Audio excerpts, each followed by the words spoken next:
ሰላም፣ ስሜ ልጅ እንዳለ ጌታሁን እባላለሁ። የምኖረውም እዚህ በሚድዌስት ዴንቨር ኮሎራዶ ነው። የሬዲዮ ማኔጀር ነኝ። በዚህ አጋጣሚ መልእክቴን ገልጸው በተለይ በወንድማችን በአማን ከህይወት ከዚህ ዓለም በሞት በመለየቱ የተሰማኝን ስሜት ለመግለጽ ነው። እኔ አማንን ሳቀው በረጅም ጊዜ ነው።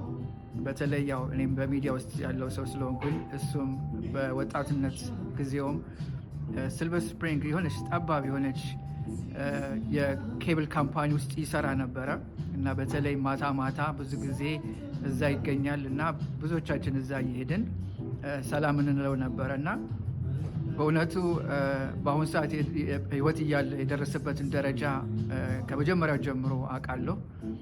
በተለይም የመጀመሪያውን የኬብል ካምፓኒ በሚሰራበት ጊዜ እንደዚሁም ሌላ ወንድማችን ከእሱ ጋር አብሮ የነበረ አቶ ነብዩ የኢቢኤስ የሚባል ለመጀመር እንፈልጋለን ብለው መጀመሪያ መጥቶ ያማከሩኝ እኔን ነው እና በዛን ጊዜም ሲልቨር ስፕሪንግ ሜሪላንድ ውስጥ የመጀመሪያውን ፕሮግራም ሲጀምሩ በተለይ ዲሽ ኔትወርክ የተባለ የአሜሪካ የኬብል እና የሳተላይት ዲስትሪቢዩተር ካምፓኒ ነው።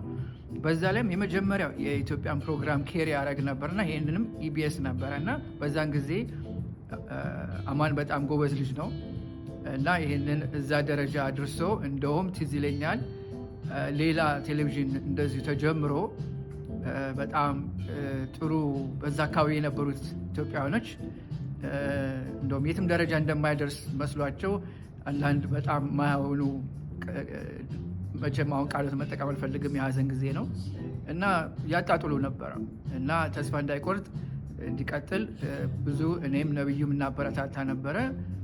እግዚአብሔር ይመስገን እሱም ወደ ኢትዮጵያ ሄደ።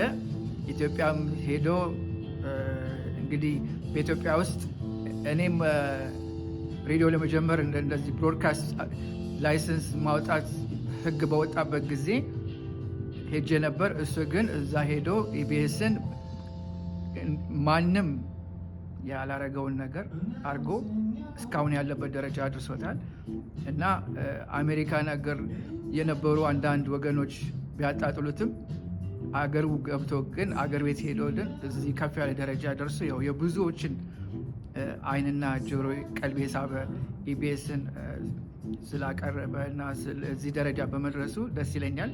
ግን በወጣትነቱ በለጋ እድሜው ገና ብዙ መስራት የሚችል ወንድማችን ነበረ። ግን እግዚአብሔር ያው ሲጠራ መልካም ነገር ነው እና ለቤተሰቡም